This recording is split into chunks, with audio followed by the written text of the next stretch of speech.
The room went silent for exactly 30 seconds. Not the kind of silence you hear in movies. The real kind when six executives in a closed conference room suddenly realize a decision has just crossed a line no one can easily walk back. Gregory Vale didn't notice.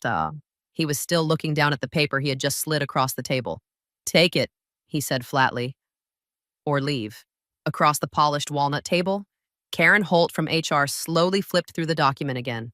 Gregory, this number can't be right. Trevor Lang leaned back in his chair, arms folded, watching me instead of the paperwork. Gregory tapped the page with one finger. It's correct. Karen frowned and turned the page toward him. This is a 50% compensation reduction. I'm aware. Her voice tightened slightly. Legal specifically warned about reductions above 25%. Gregory finally looked up. And Karen didn't blink. And Helena's contract includes a constructive termination clause. Trevor shifted in his chair. That clause was written years ago. Yes, Karen replied calmly.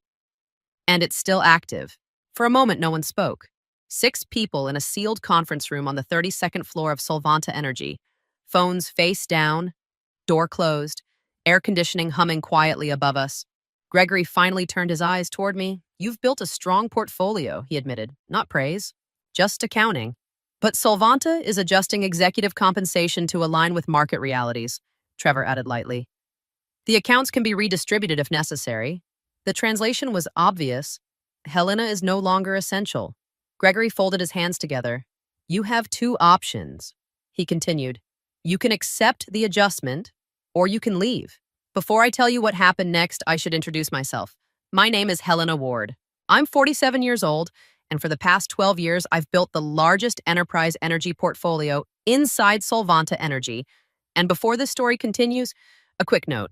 This story is an original work created by the editorial team of the Revenge AITA channel, inspired by the hidden realities of workplace life, and is told with the purpose of connecting emotions and fostering understanding. Back in that room, Trevor was still watching me, but waiting for an argument.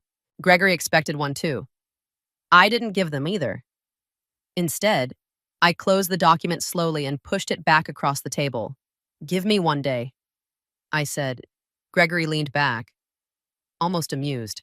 You don't have leverage here. Helena, maybe he was right.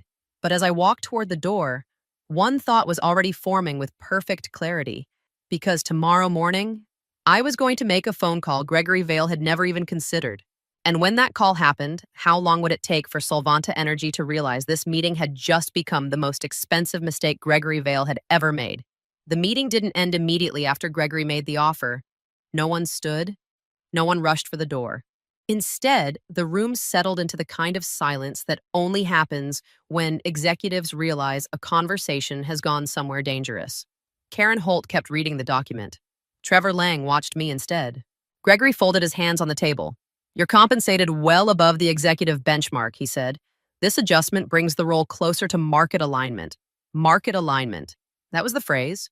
Across the table, Trevor spoke again, his tone mild. The portfolio has matured, he said. Operational leadership can manage most of the accounts now. The sentence sounded reasonable, but everyone in the room understood the translation. Helena is no longer necessary. Karen finally looked up from the contract. Gregory, she said quietly. Legal's concern wasn't theoretical. The CEO didn't respond. Karen continued carefully.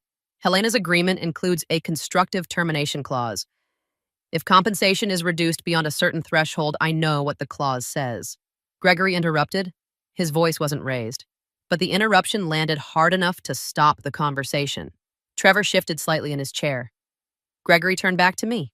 You asked for a day. Yes, that won't change the economics, he replied.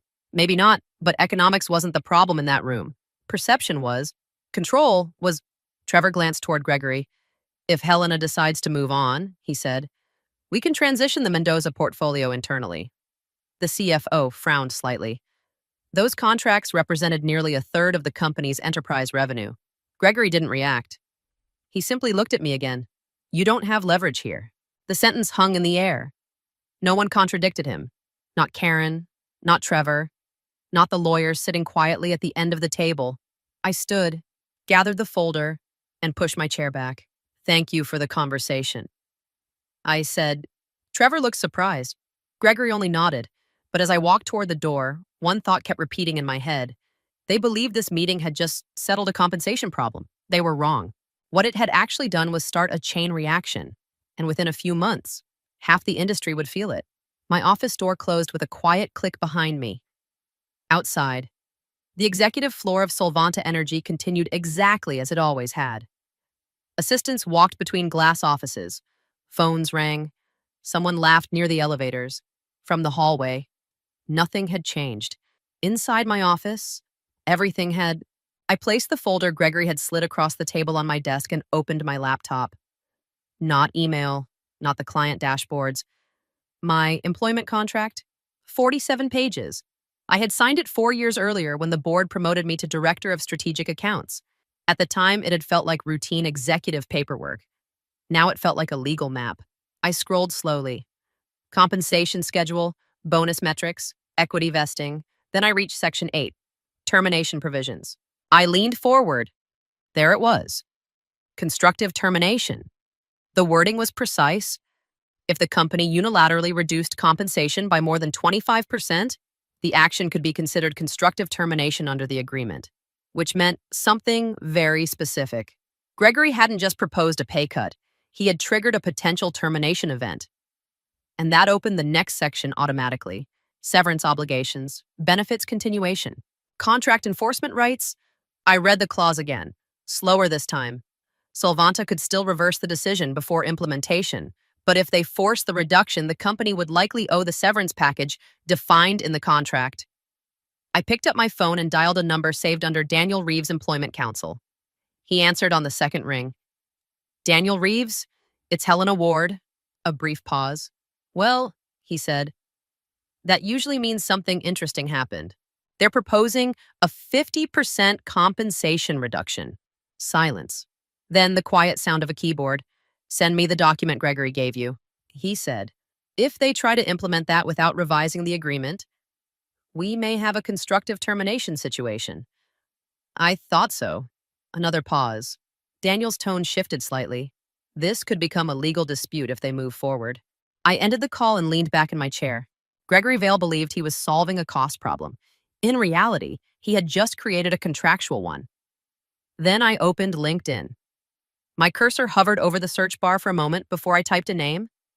Adrian Rojas, CEO, Novagrid Energy. His profile appeared immediately. And suddenly, Gregory's problem wasn't just legal. It was about to become competitive. The message I sent Adrian Rojas contained exactly 9 words.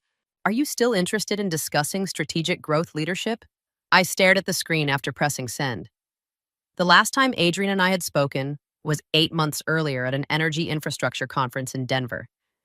We had shared a panel about regional grid expansion. Afterward, during the reception, he had approached me with a simple question. You run Solvanta's enterprise portfolio, right? He hadn't been making small talk. He had been studying the market. Now I waited. 5 minutes later, my phone vibrated. Adrian's reply was short. Coffee tomorrow morning. The cafe sat across the street from Novagrid's Chicago office. Quiet enough for business conversations. Crowded enough that no one paid attention. Adrian arrived exactly on time. He didn't reach for a menu. I assume Gregory Vale finally tested your patience. That's one way to describe it. He studied my expression. What happened? He's proposing a 50% salary reduction. Adrian sat back slowly. That's bold. It may not survive legal review. That made him smile slightly. I wondered if that clause was still in your contract. You've been paying attention. Of course. He folded his hands on the table. Novagrid has been planning a strategic expansion into several markets Solvanta currently dominates. Your portfolio sits right in the middle of that map. I didn't answer immediately. Adrian continued, this isn't a recruitment conversation yet. I have a board and a hiring process like everyone else. He paused. But if your situation changes, I would like to have that conversation. That was more realistic than the dramatic offers people imagine in movies. No instant job, no handshake deal, just a door opening. I nodded once. Fair. Adrian watched me carefully. So what happens next? I finished my coffee before answering. First, I said, Solvanta needs to decide whether it actually intends to trigger a legal dispute. He raised an eyebrow. And after that, I stood, gathering my coat. Then we'll see what the market decides to do. Adrian smiled slightly. Gregory may not enjoy discovering that answer. The HR conference room at Solvanta Energy was intentionally neutral. Soft lighting, gray walls, a polished oval table designed to make difficult conversations feel procedural instead of confrontational. When I walked in, Karen Holt was already there. She had a yellow legal pad open in front of her and my employment agreement printed beside it, several pages marked with tabs. Trevor Lang sat one chair over, scrolling through his phone. Karen looked up first. Helena, thank you for coming. Trevor glanced at his watch. I assume we're here to resolve this quickly. I took the seat across from them and placed my own copy of the contract on the table. Karen noticed immediately. I've already reviewed the relevant section. She said, I thought you might. She turned the document slightly toward Trevor. Section 8.3. Trevor leaned closer. Karen read aloud calmly. Constructive termination may be triggered if compensation is unilaterally reduced beyond 25% of the agreed base salary. Trevor frowned. That clause was written years ago. Yes, Karen replied. It was. I rested my hand lightly on the page. The proposed reduction Gregory presented yesterday exceeds that threshold. Trevor sat back. That wasn't a termination.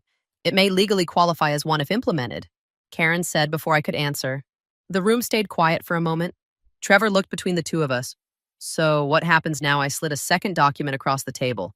A short letter from Daniel Reeves's office. Notice of potential constructive termination review. Trevor read the heading, and his expression tightened. Karen remained calm. My understanding, she said carefully, is that Helena has not accepted the compensation change. That's correct. And your counsel believes the clause could be enforceable if the company proceeds. Yes. Trevor rubbed his forehead. So we're already talking about lawyers. Karen folded her hands. This is exactly the kind of situation legal asked us to review before implementation. She glanced down at the contract again. If the reduction is enforced without amendment, the company could be responsible for severance obligations defined in the agreement. Trevor looked at me. You're really going to escalate this. I met his eyes. I'm following the contract. Karen exhaled quietly and closed the document. We'll need to involve legal and the executive office before anything moves forward. Then she added, almost under her breath, this has the potential to become litigation. The elevator ride from the executive floor to the lobby took less than half a minute. No one spoke. Two analysts from the finance team stepped in on the 29th floor. They lowered their voices when they noticed me standing in the corner. By the time the doors opened on the ground level, the conversation had stopped entirely. I stepped into the lobby of Solvanta Energy for what might be the last time. Nothing looked different. Marble floors polished to a mirror. Security desks near the entrance. The company logo mounted behind reception. But the internal messaging had already begun. By the time I reached the front doors, 3 notifications had appeared on my phone. A project manager, a regional sales lead, and a message from someone in operations. Is it true you're leaving? I didn't respond. Instead, I stepped outside into the cold Chicago air. Inside the building, speculation would continue spreading through the executive floors. People knew who handled the enterprise portfolio. They knew which clients called my office directly when negotiations stalled. They also knew something unusual had happened in that closed meeting the morning before. Across the city, my attorney was already beginning the next step. A formal notice sent to Solvanta's legal department requesting review of the proposed compensation change and its implications under my contract. The letter didn't accuse the company of anything. It simply documented the situation. Constructive termination risk, severance obligations under the agreement, potential dispute if the reduction were enforced. By early afternoon, the company's legal team had received the notice. By evening, the executive office had been briefed, somewhere on the 32nd floor. Gregory Vale was beginning to understand that the conversation he started the previous morning hadn't ended in that conference room. It had moved into legal territory, and legal problems rarely stayed quiet. The first external email arrived 2 days later. It came from the Mendoza Group. One sentence. No greeting, no signature line, just a question. Where is Helena Ward now handling accounts? The first call came the next morning. I was sitting at my kitchen table with a cup of coffee that had already gone cold when my phone lit up. Dominic Paz, head of the Mendoza Group, one of the largest enterprise clients in Solvanta's portfolio. I answered, Dominic. He skipped the pleasantries. Helena, we heard you may be leaving Solvanta. That discussion is still ongoing.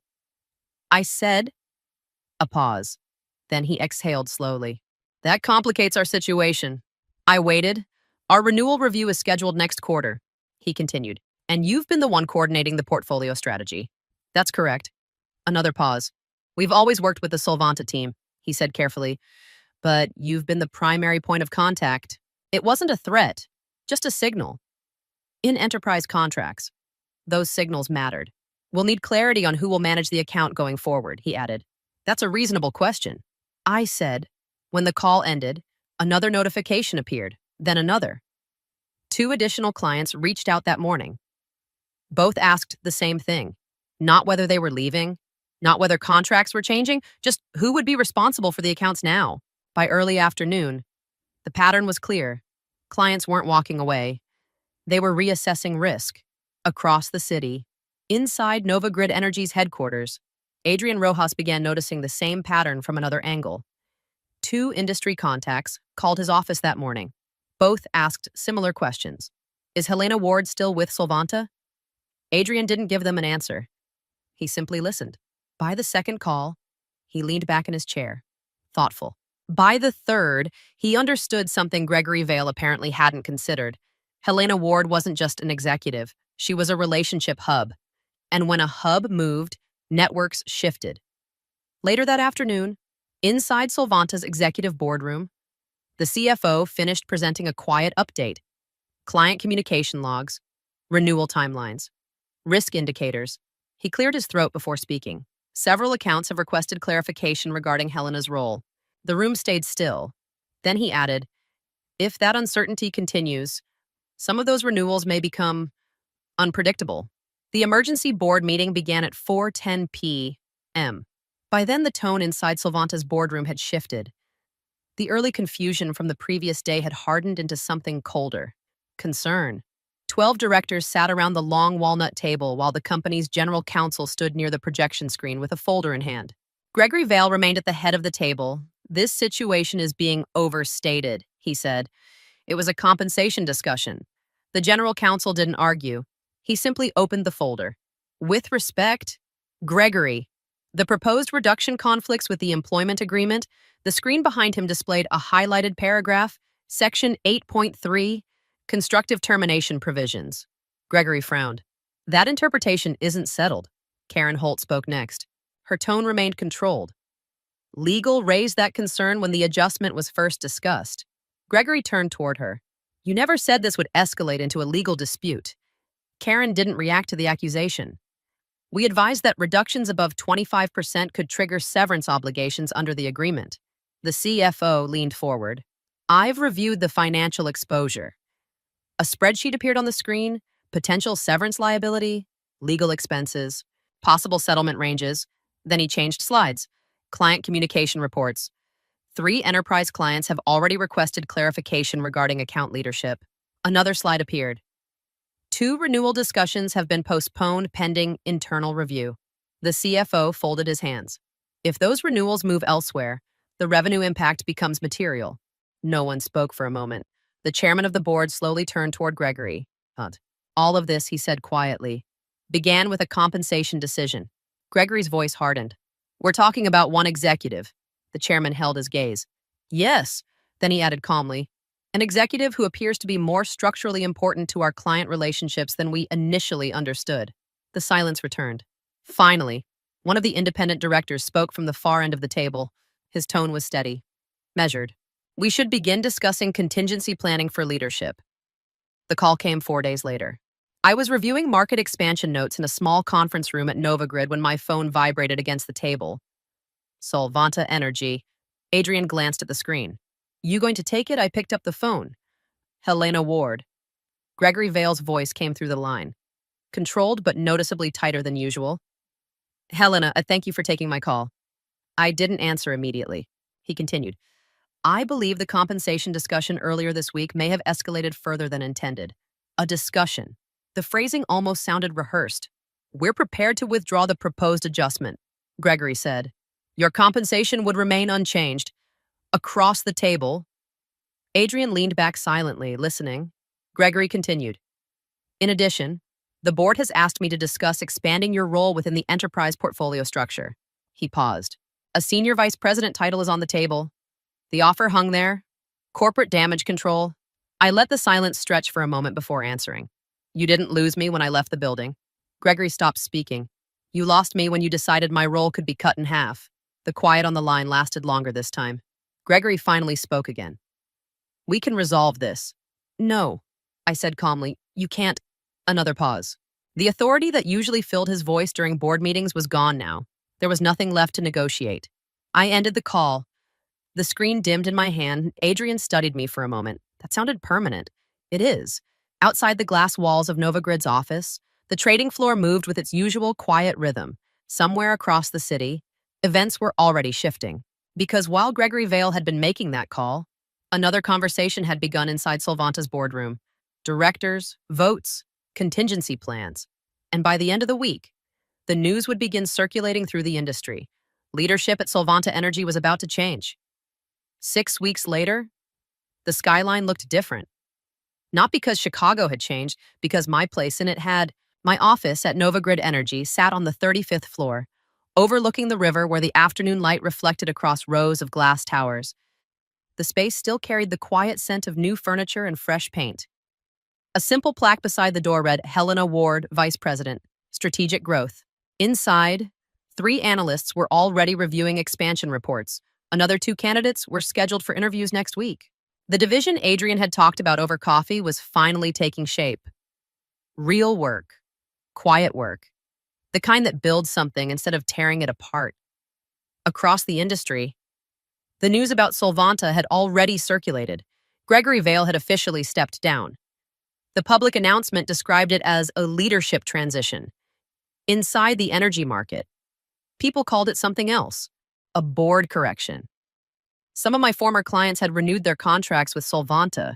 Others were still reviewing their options. That was normal. Enterprise contracts rarely move quickly. But the balance of trust inside the industry had shifted.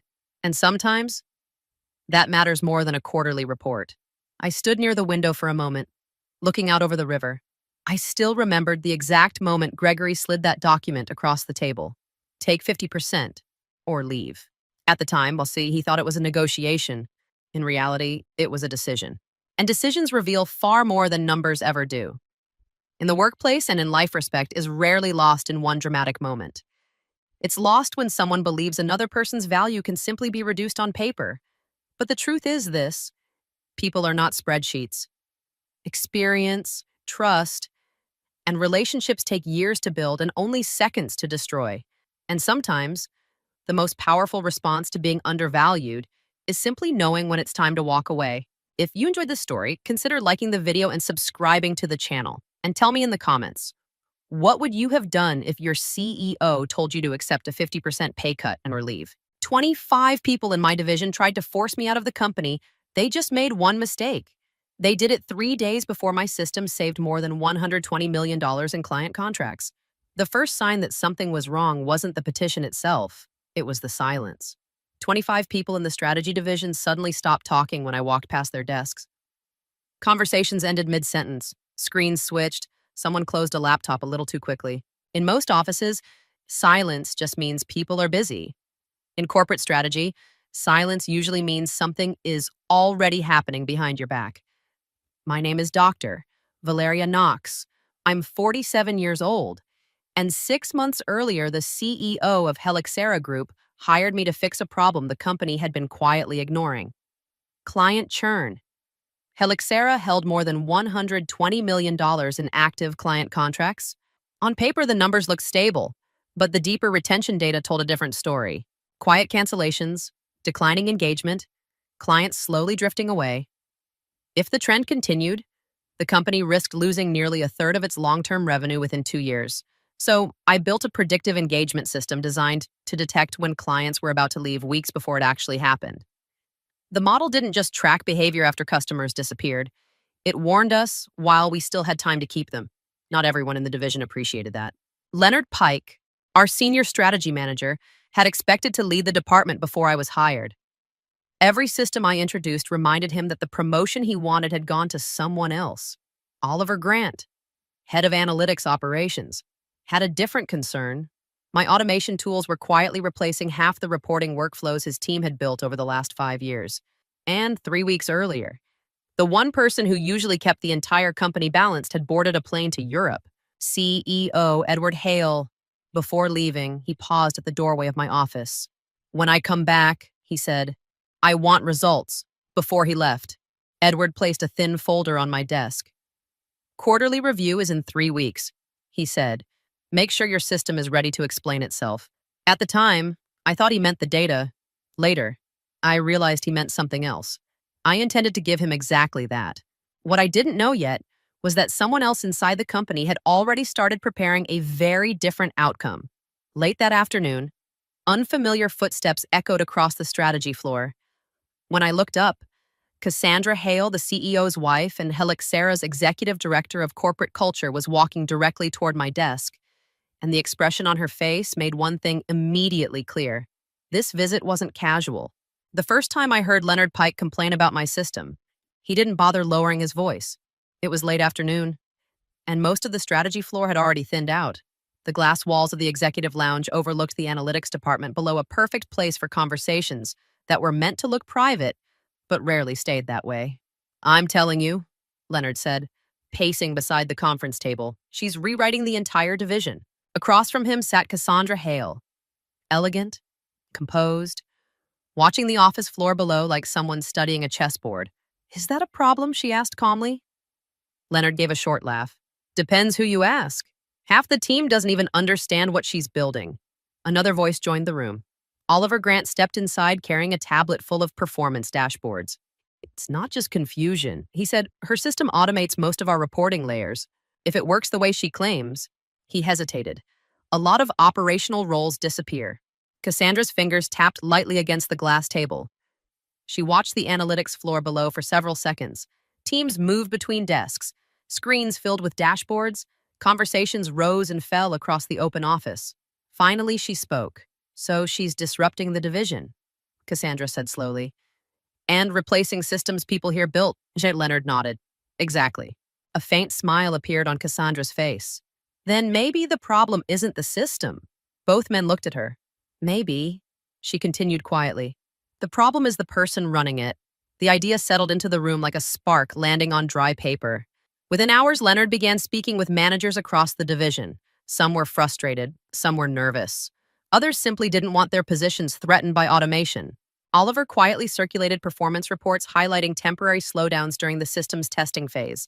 By the end of the first day, 12 signatures had appeared. By the second evening, the number had grown to 25. Leonard placed the printed document on the table in front of Cassandra. "A petition?" he asked. Cassandra glanced down at the signatures. "No." She slid the paper neatly into a folder. "I'm not sending this to HR." Her eyes lifted toward the strategy floor. "I'm giving it to her personally." Leonard studied the names one last time. Then he leaned back in his chair with a satisfied smile. "She won't last the quarter." The meeting invitation arrived 30 minutes after Cassandra left my desk. Subject line: Strategy Division Alignment Review. No agenda, no explanation. By the time I entered the conference room, nearly everyone from the analytics division was already seated. Conversations stopped the moment the door closed behind me. Leonard Pike stood near the projection screen, remote in hand. "Let's begin," he said. Slides appeared behind him: charts, timelines, performance comparisons. Most of them focused on the temporary slowdowns that had occurred while my predictive system was still being tested. "Over the last quarter," Leonard said, pacing slowly across the room, "this division has experienced instability due to several experimental initiatives." He let the word experimental hang in the air. Oliver Grant stepped forward next, his tablet connected to the projector with a soft click. "These performance shifts," Oliver said, pointing at the screen, "suggest that the current leadership direction may be creating operational risk." No one asked where the numbers came from.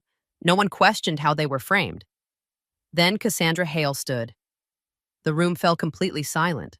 She walked to the center of the table and placed a single sheet of paper directly in front of me. I didn't touch it immediately, but I already knew what it was. Across the top of the page were 25 names. Below them, written in careful corporate language: "Request for immediate leadership, review of the strategy division. Recommendation: Dr. Valeria Knox's resignation."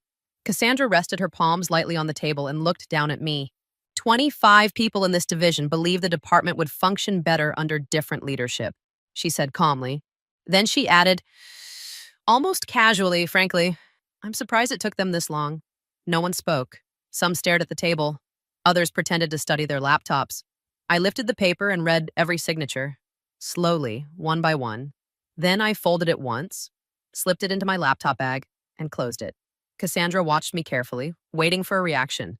She didn't get one. The meeting continued for nearly 2 hours, criticism disguised as feedback, speculation presented as analysis. Through all of it, I remained quiet. When the room finally emptied, chairs scraping softly across the floor, Cassandra watched me stand.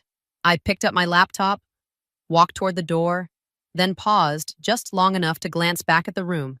Anything else, humiliation doesn't change the truth. It only reveals who believes they can control it. By the next morning, the strategy floor had returned to its usual rhythm: keyboards clicking, dashboards refreshing, conversations resuming in cautious voices. The petition hadn't changed my work. It couldn't. I sat down at my desk and opened the engagement dashboard. 3 major clients were currently running the pilot version of the predictive system. Each had been selected for the same reason: high risk of leaving combined with long-term contract value. Together, those accounts represented more than $120 million in annual business. If we lost them, the company would lose a significant portion of its recurring revenue. Across the floor, Leonard Pike moved confidently between desks, speaking quietly with managers. Oliver Grant remained near the operations cluster, reviewing reports on his tablet. Both of them believed the same thing. They believed the early disruption meant the system was failing. What they didn't understand was that systems like this often looked messy before they worked. They didn't watch the dashboards the way I did. Late that afternoon, the screen refreshed again. One of the pilot clients, an international logistics company that had been showing signs of disengagement for months, triggered a new alert. Account activity had increased sharply. That alone wasn't unusual, but the next update made me sit up. Service usage up 12% in a single week. Across the room, Leonard laughed at something one of the managers said. Oliver nodded as he reviewed another trimmed performance report. Neither of them noticed the numbers changing. If they had looked at the dashboard on my screen, they might have realized something important. The system they were trying to dismantle had already started working. I leaned back and watched the data refresh again. The engagement score climbed higher. When the numbers stabilized, a new figure appeared beside the client's account. Engagement increase 87%. 2 days after the petition meeting, the first crack in their plan appeared. Not in the office, in the numbers. The predictive dashboard refreshed early that morning while the strategy floor was still quiet. Most of the team hadn't arrived yet. Cleaning staff moved between cubicles, and the glow of idle monitors reflected across the glass walls. I was reviewing the pilot accounts when the alert appeared. One of the 3 clients in our program had triggered a contract update. At first, I assumed it was a routine adjustment. Then I opened the notification. The client, an international logistics network that had been flagged as a high risk of leaving 3 months earlier, had just renewed their agreement. Not for a small extension, for $40 million. The system had flagged their disengagement early enough for our team to intervene before the account collapsed. I leaned back in my chair and looked at the numbers again. By mid-morning, the update had already reached the finance department. The CFO saw the renewal before anyone else in leadership. Unlike most people in the division, he immediately understood what it meant. Across the floor, Leonard Pike was already shaping a different explanation. It's a temporary fluctuation, he told a small group of managers gathered near the conference table. One account doesn't prove anything. Oliver Grant nodded beside him. Though his attention kept drifting toward the analytics dashboards, the numbers weren't slowing down. Every hour, the signals improved. Client activity, response rates, retention scores. By early afternoon, Oliver's confidence had started to fade. If those trends continued long enough to reach the quarterly review, the petition they had organized would start to look very different. Not like a leadership concern, like a coordinated attempt to remove someone who was protecting the company's most valuable clients, and somewhere over the Atlantic Ocean, the one person who could change everything was already on his way back: CEO Edward Hale. Late that night, the office was nearly empty again. The dashboard refreshed one more time. A new metric appeared across the pilot accounts. Total engagement increased 250%. The system was no longer stabilizing. It was starting to win. Quarterly review meetings at Helixera were always precise. The executive boardroom occupied the entire top floor. surrounded by glass walls overlooking the city skyline. Every department presented their numbers in the same order. Every quarter: revenue, operational costs, growth projections, predictable, controlled. By the time the meeting began that morning, Edward Hale had already returned from Europe. He entered the room quietly, coffee in hand, looking slightly tired from travel, but fully alert. Let's begin. One by one, division leaders presented their reports. Sales showed moderate growth, marketing reported steady acquisition numbers, operations highlighted cost reductions, nothing unusual. Then the screen shifted to the next department, analytics division. I stood and connected my tablet to the projector. The folder Edward had left on my desk 3 weeks earlier sat quietly beside my tablet. The first slide appeared, large white numbers against a dark background, 250% increase in client engagement. For several seconds, no one spoke. Edward Hale leaned forward slightly. Across the table, the CFO glanced down at the printed report in front of him, then nodded once. The data checks out. I advanced to the next slide. Instead of technical details, I kept the explanation simple. The system monitored patterns in client behavior. When engagement started to drop, the alerts gave our teams time to act before the contracts collapsed. 3 major accounts had already reversed their decline. One of them had renewed a $40 million agreement only days earlier. Several executives exchanged quick looks. Leonard Pike sat unusually still. Oliver Grant stared at the screen. Edward Hale rested his elbows on the table and studied the numbers again. "These results look impressive," he said slowly. Then his eyes moved from the screen to me. "But I'd like to understand something." He reached for the printed report in front of him. "Why is half your division asking for your resignation?" The screen behind me still displayed the final slide. 250% increase in client engagement. No one rushed to speak. Executives flipped quietly through printed reports, comparing figures. Across the table, Leonard Pike sat rigid in his chair, his earlier confidence replaced with something closer to calculation. Oliver Grant avoided looking at anyone. Edward Hale leaned back slightly, still studying the numbers. "These results," he said slowly, "just protected more than $100 million in client contracts." The CFO nodded once. "Yes, they did." For a moment, it looked as though the meeting might simply move on. That was when I reached into my laptop bag. The paper slid onto the polished conference table with a soft sound that carried farther than expected. Edward Hale's attention shifted immediately. "What's that? A document that circulated through the analytics division 3 days ago?" I said. He picked it up. At first, his expression showed mild curiosity. Then his eyes moved down the page. 1 name, 2, 5, 10, 25. Across the top of the document were the words written in formal language. "Request for immediate leadership review of the Strategy Division recommendation, Dr. Valeria Knox's resignation." Edward Hale slowly lowered the paper. His gaze moved across the room. It stopped at the far side of the table. Cassandra Hale sat perfectly still. No one spoke. Not Leonard, not Oliver, not a single member of the board. The silence stretched across the room. Finally, Edward placed the document flat on the table. When he spoke, his voice remained calm. But the weight behind the question was unmistakable. "Who authorized this?" No one answered. The document remained in the center of the table, its list of 25 signatures now far more uncomfortable to look at than it had been a few days earlier. Leonard Pike cleared his throat. "It reflects concerns within the division," he said carefully. "Several team members believe the leadership changes were creating instability." Edward Hale didn't interrupt. He simply waited. Across the table, the CFO folded his hands and looked toward me. I opened the report on my tablet and projected a slide onto the screen behind us. "May I clarify something?" I asked. Edward nodded once. The slide displayed 3 dates. The first marked the launch of the predictive engagement system. The second showed the day the petition began circulating. The third marked the moment client engagement began rising sharply. "These systems rely on patterns in client behavior." I said, "During the early testing period, the data can look unstable." The board members studied the timeline. The gap between the second and third dates was impossible to miss. The petition had been organized before the system had enough data to show results. In other words, before anyone could honestly evaluate whether it worked. Leonard shifted in his chair. That was still a legitimate concern. Leonard insisted. The division was experiencing disruption. The CFO didn't even look up from the report. "Temporary disruption," the CFO said calmly. Leonard opened his mouth as if to argue, then slowly closed it again. The slide changed. 3 client accounts appeared, 1 contract renewal, 2 engagement recoveries, contract value protected over $120 million. Edward Hale looked back down at the document on the table. Then his gaze moved slowly toward Cassandra. "Do you have an explanation for this?" he asked. Cassandra finally spoke.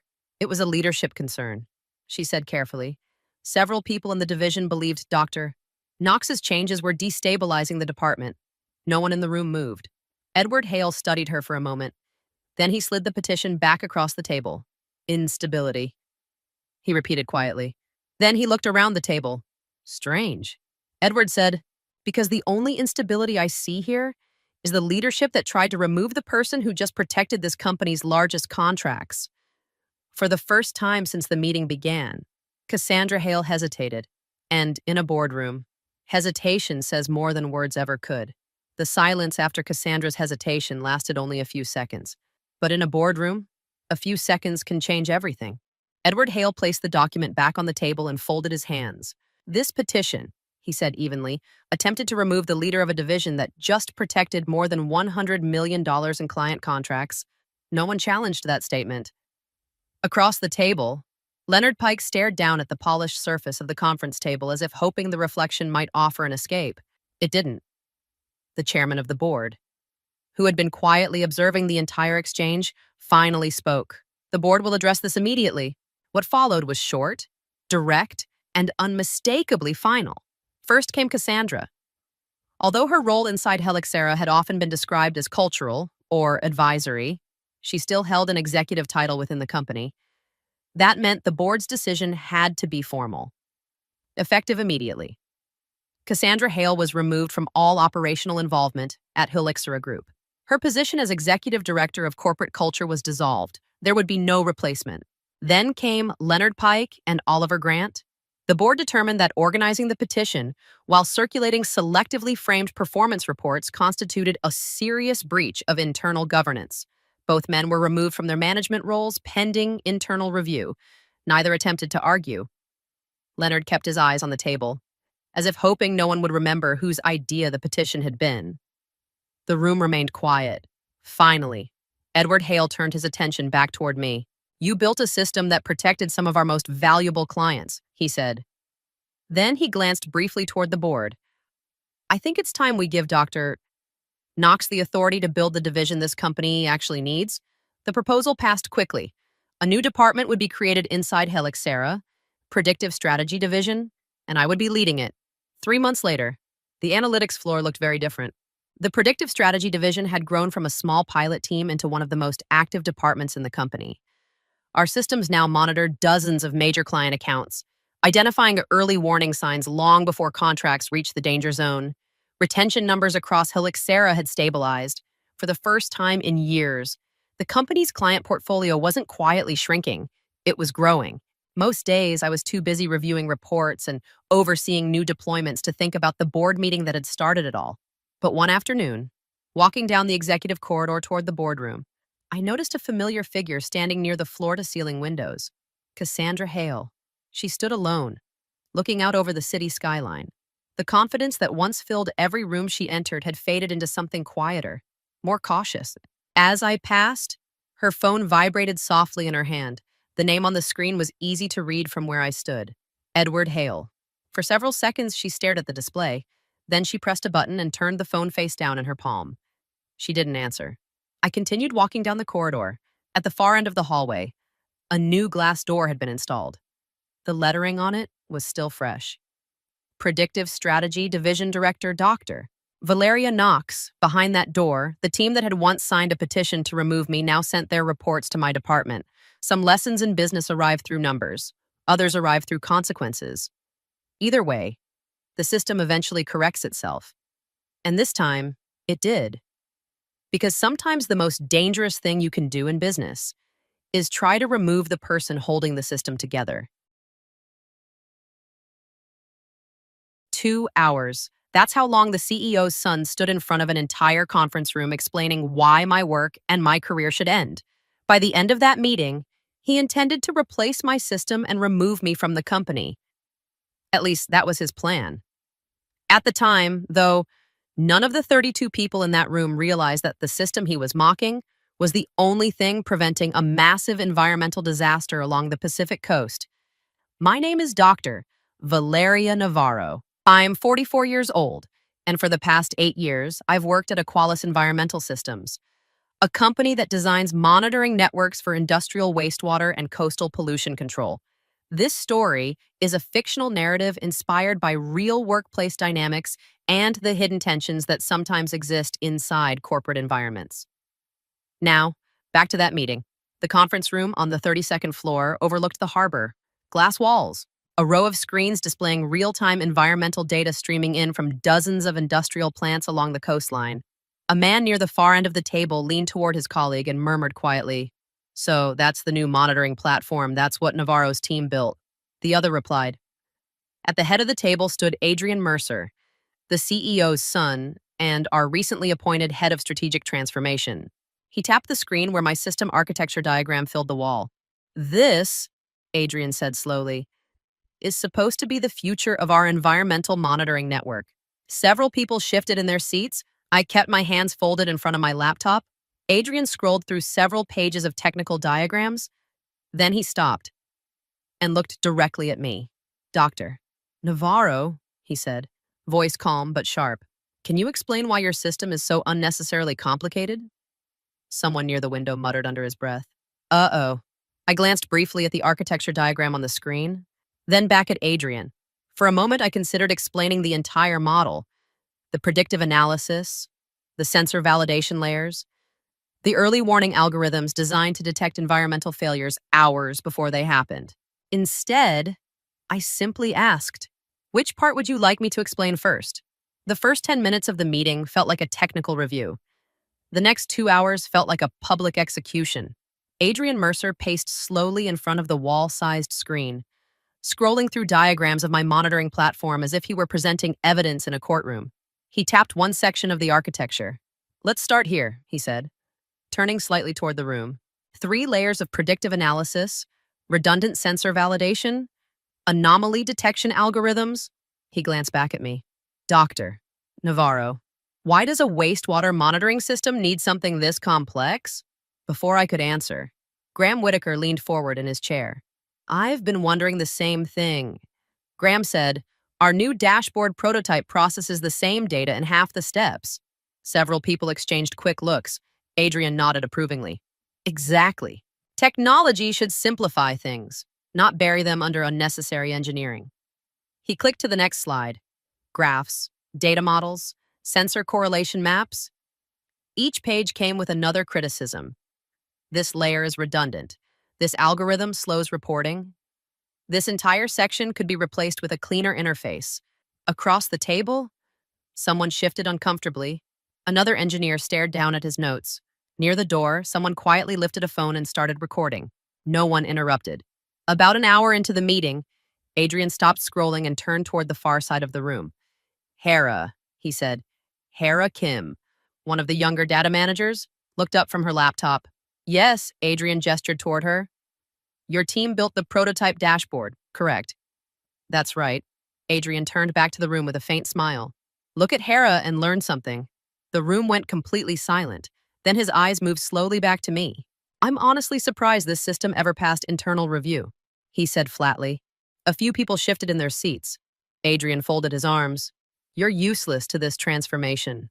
Someone near the end of the table quietly whispered, "Did he really just say that?" The words hung in the air like smoke.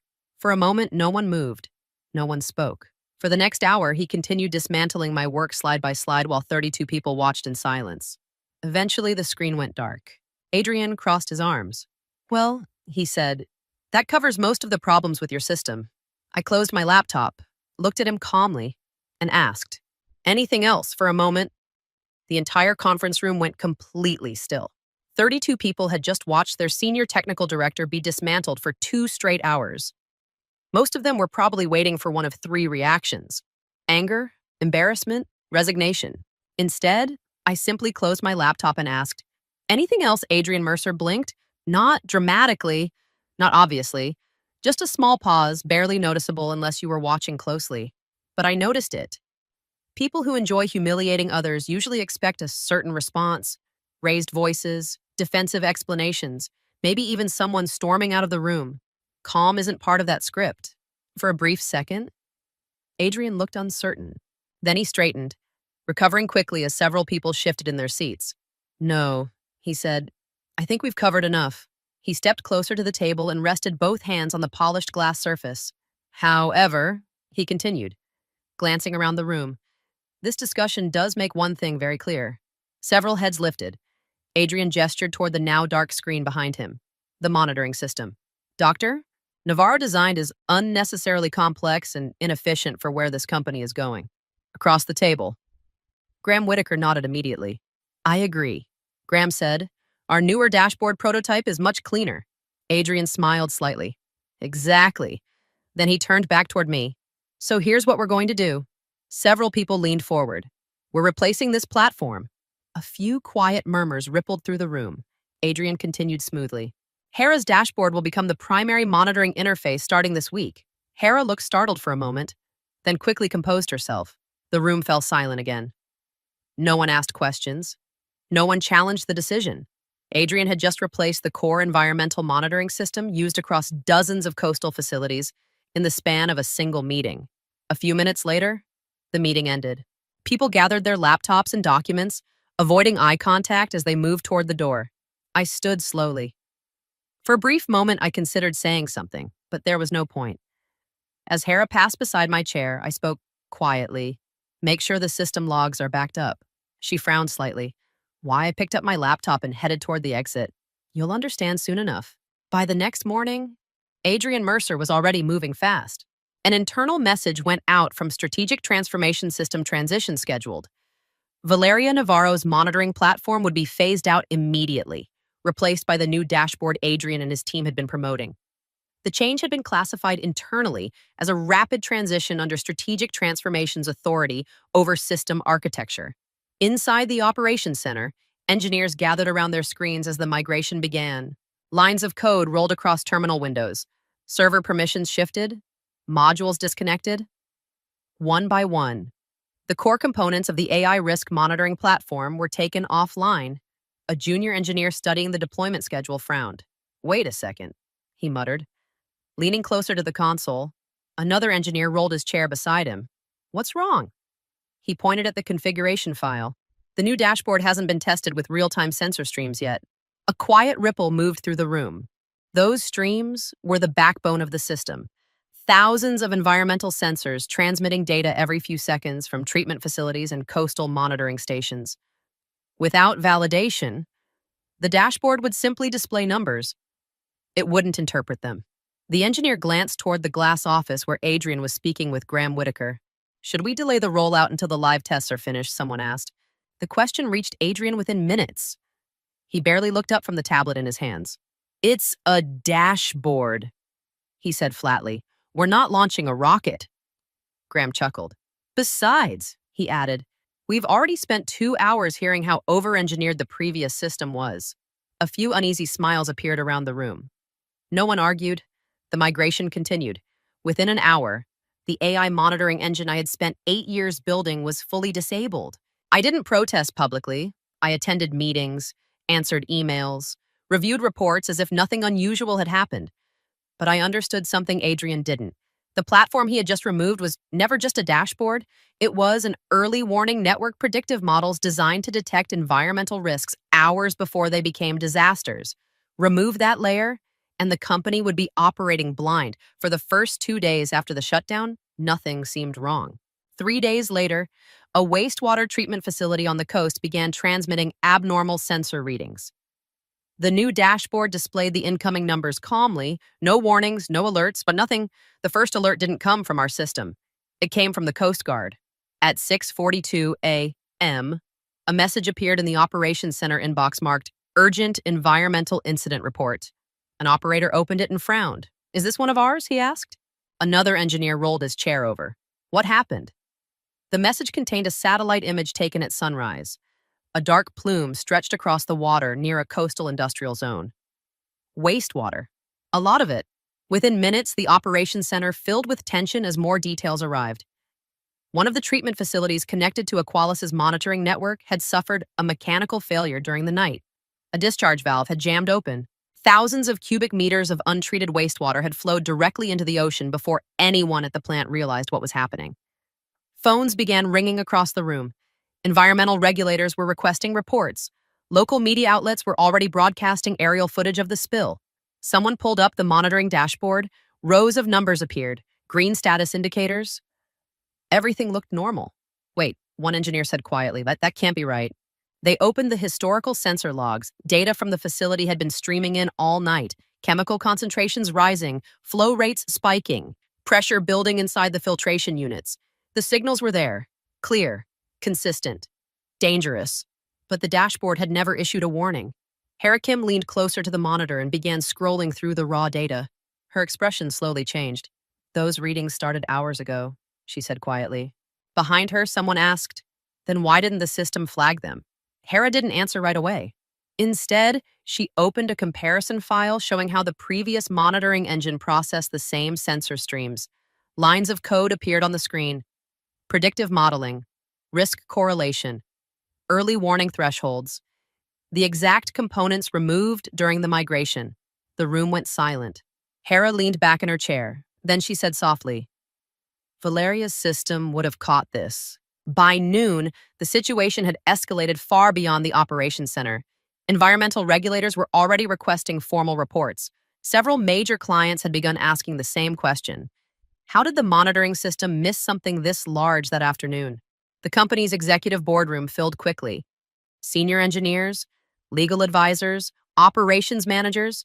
At the head of the long table sat Richard Mercer, founder and CEO of Aqualis Environmental Systems. The screens along the wall displayed satellite images of the spill. Dark water, spreading slowly along the coastline. Mercer's voice remained calm, but the tension in the room was unmistakable. "Let's start with the data," he said. An engineer stepped forward and opened the system logs. Lines of server records appeared on the screen. Timestamps, configuration changes, access credentials. The engineer highlighted a block of entries. These changes were made 3 days ago during the system migration. Another engineer leaned closer to the display.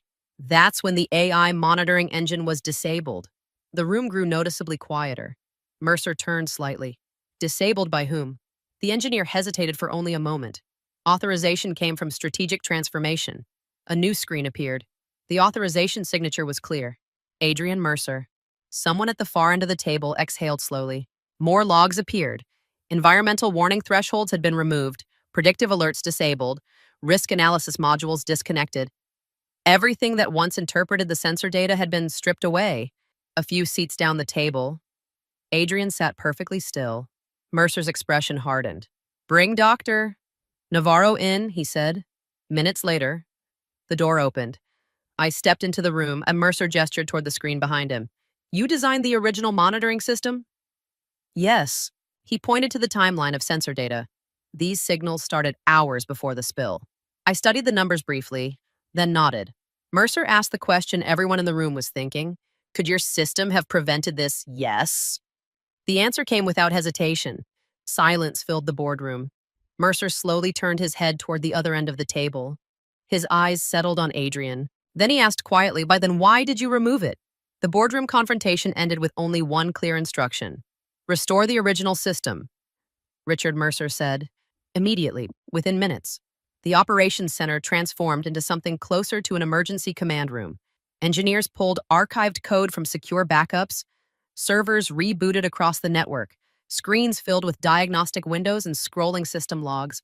I stood near the center of the room, watching the terminals as teams moved around me. "How long to reactivate the AI engine?" one engineer asked. 40 minutes if the backups are intact." Another replied. I shook my head. "We don't have 40 minutes. I pointed to a data stream flashing across one of the monitors. Chemical levels are still rising near the outflow channels. If the current pushes the contamination north, it could spread along the entire coastline. The room grew noticeably quieter. A younger engineer looked at me. "So, what do we prioritize?" "The predictive layer," I said. "Bring the anomaly detection models online first. Everything else can follow." Someone nodded and began typing rapidly. Across the room, Hera monitored the incoming sensor feeds. Data streams reconnecting. She said, facilities 12 through 22 are reporting again.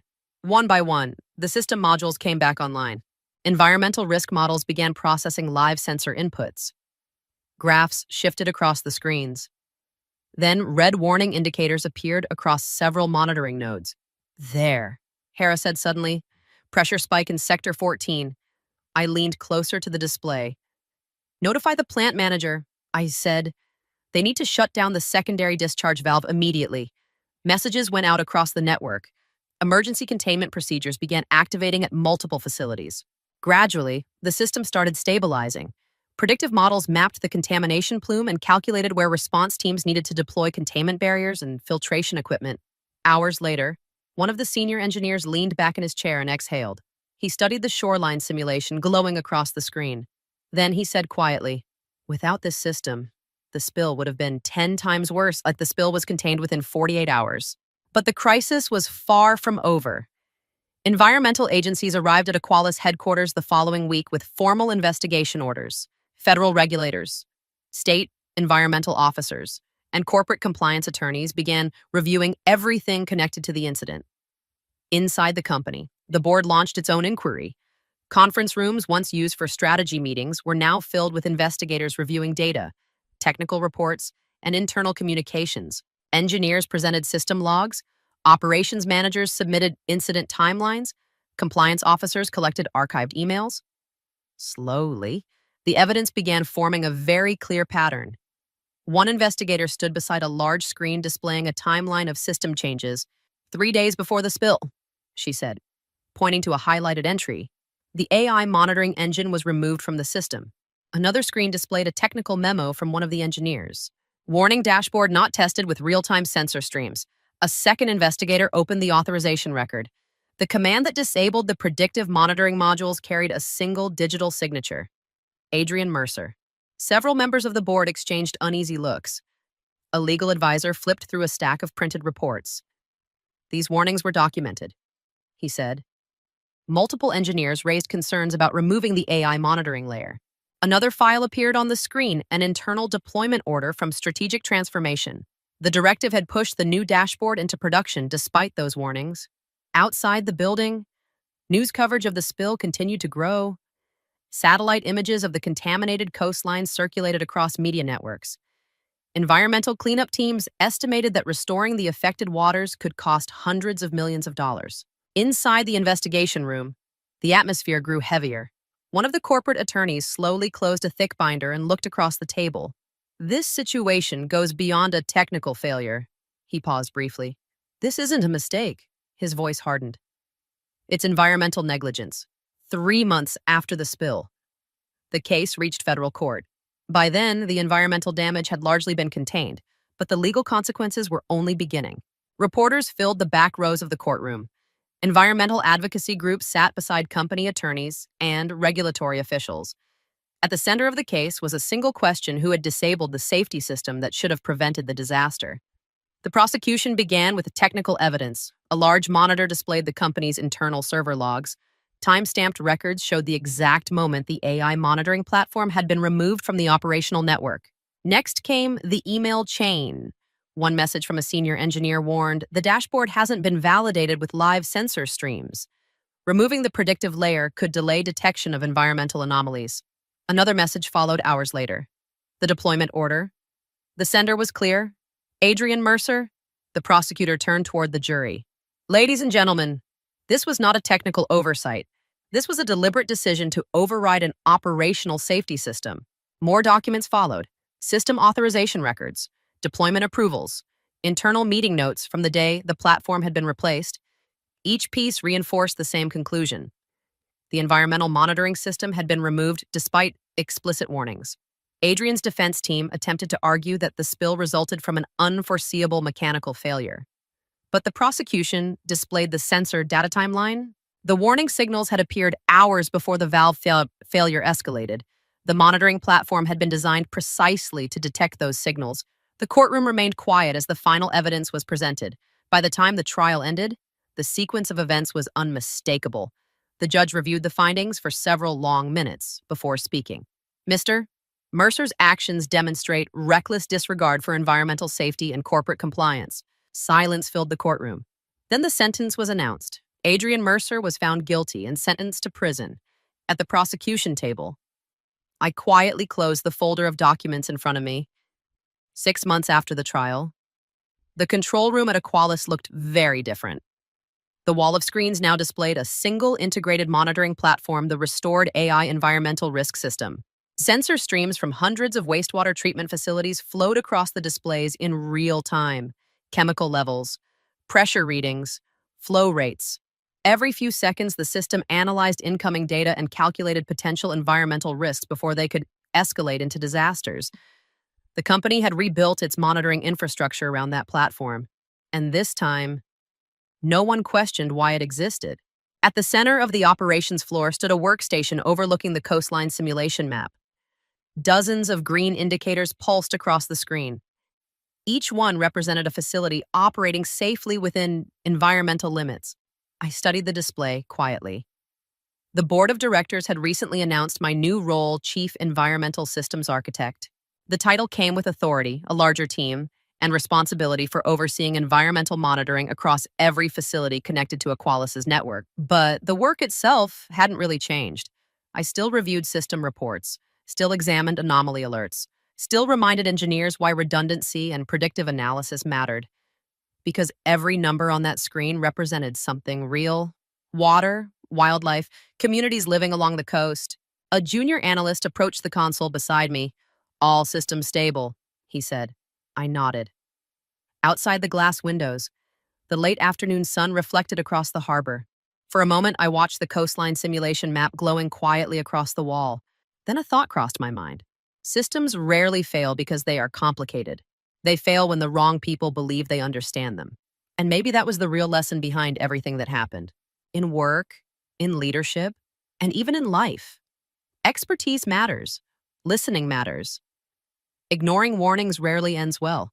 If this story meant something to you, take a moment to reflect on the systems around you, the people, the responsibilities, and the decisions that shape outcomes. And if you enjoy stories about workplace accountability and resilience, consider following the channel and sharing this one with someone who might need the reminder.